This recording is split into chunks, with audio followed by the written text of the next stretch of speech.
welcome back to my course. In this video, we will learn about the concept of destructuring.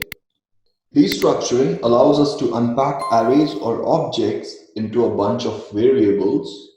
It makes working with arrays and objects a bit more convenient. So as you can see on the screen, this is the syntax. So when we are working with arrays, we use square brackets, and when we are working with objects, we use curly braces. Let's give it a try to understand it better. Say we have a variable which holds name, say John, Manuel, Lark. So let's split it into an array.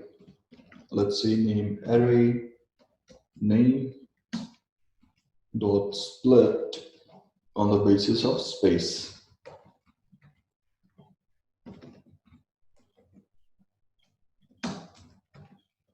So as you can see now, this is printing an array with 3 elements. So let's say we wanted the first name and the middle name. So one way would be to create a new variable. So first name is equal to name array at 0. Middle name is equal to name array at 1.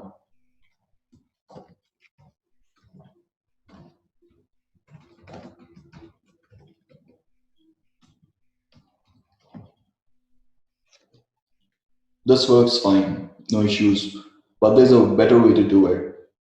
So we can use this destructuring concept.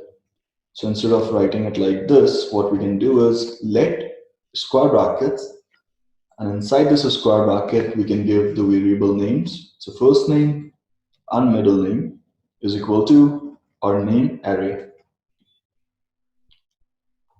So as you can see, it selects the first and second element from the array. So here the sequence matters.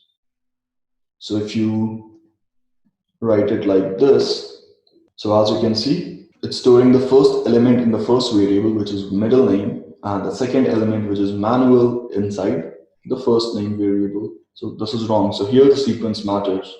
So in whatever sequence you write your variables, in that sequence it will take from the array. So let's revert it back for now.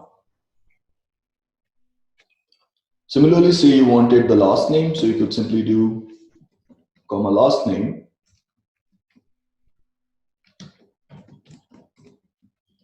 And as you can see, it's selecting all 3 elements from the array and putting it in variables. Now say you did not want the second or the middle name. So in that case, you can simply leave a blank here.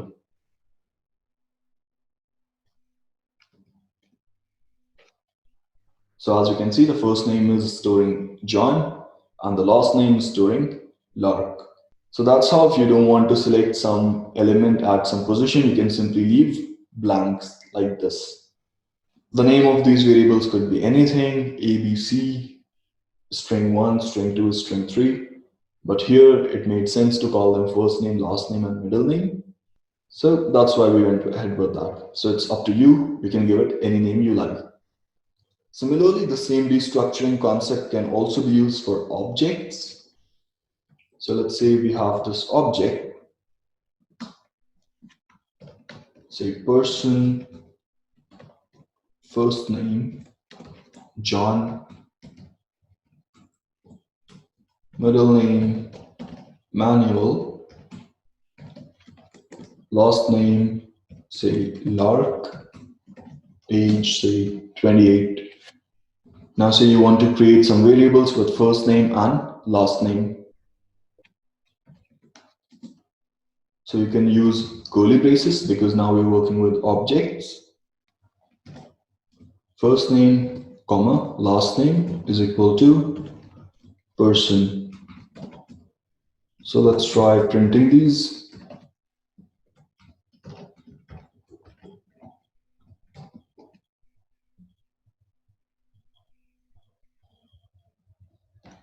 Let's comment this part for now. So that's what it's giving an error because it's already defined earlier.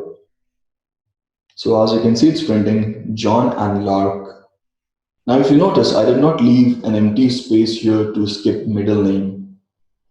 So the reason for that is these variable names should be same as that of the key names. So here the sequence doesn't matter. So if I just switch this, we still get John in first name and Lark in last name, because these variable names are getting mapped to the keys. So if I change this to say A and B, and I try printing it here, it gives us undefined because it cannot find key A and key B inside this person object. So remember, whenever we're working with objects, use the variable name same as that of the keys inside that object. Similarly, you can also create new objects. So let's say we had some variables. Say first name is equal to John,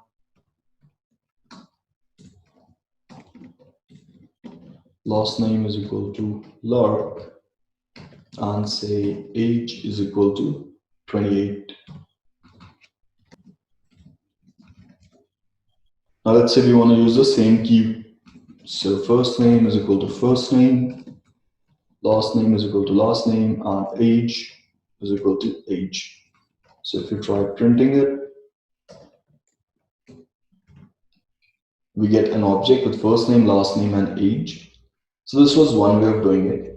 Another way is we can simply get rid of these mappings. So what it does is it creates a key first name and it gives it a value, whatever is stored in this variable. Similarly for last name and similarly for age. So when I save it, we still get this same object. Now this works when you want to have the keys with the same variable name, but say you wanted this to be something else. You just wanted this to be first and last. So in this case, if you just remove these, it'll give you keys first name, last name, and age because it tries to map it with the variable name. So if you want to have objects with same keys as variable names, you can use the second method. Or if you want to have different key names, then you can use this current method. And that's a wrap for today.